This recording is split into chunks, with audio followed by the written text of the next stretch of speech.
Bu bahsettiğin şikayetler ilaç kullanmana rağmen devam ediyor.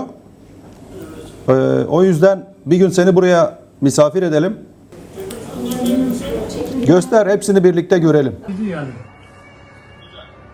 Vallahi 3 gün önce gene kullandım. Peki 50'lik kullanıyorum. gösterebilir misin? 50'lik kullandım. Bunu konuşuruz.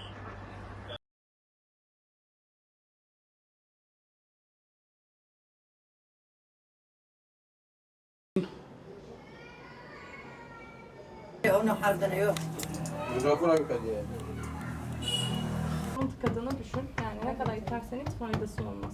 Şanlıurfa Eğitim ve Araştırma Hastanesi İç Hastalıkları Kliniğinde uzman hekim olarak görev yapmaktayım. Hastanemiz evde sağlık hizmetlerinde sorumlu hekim olarak çalışmaktayım. Evde sağlık hizmetlerinin yakın zamanda uzaktan hasta değerlendirme modülüyle de hastaları değerlendirme imkanı sağlanmıştır. Biz bu şekilde bakanlığımızın sağladığı altyapıyla hastalarımızla görüntülü ve sesli olarak görüşme sağlamaktayız. Kendilerine gönderdiğimiz link üzerinden belirlediğimiz randevu saatinde görüşmeyi sağlayarak yüz yüze şikayetlerini dinlemekte. İlaç bilgisi, raporla ilgili durumları ve başka talepleri varsa onları almaktayız. Gerektiğinde tedavisini bu görüşme sonunda tamamlayıp kendilerine reçetelerini mesajla bildirmekteyiz. Eğer ekibimiz tarafından değerlendirilmesi gereken bir durum varsa ekibimizi hastanın evine göndermekte. Muayenesini ve ev ortamında değerlendirilmesini de sağlamaktayız. Hastaya hastane ortamında yapılması gereken değerlendirme,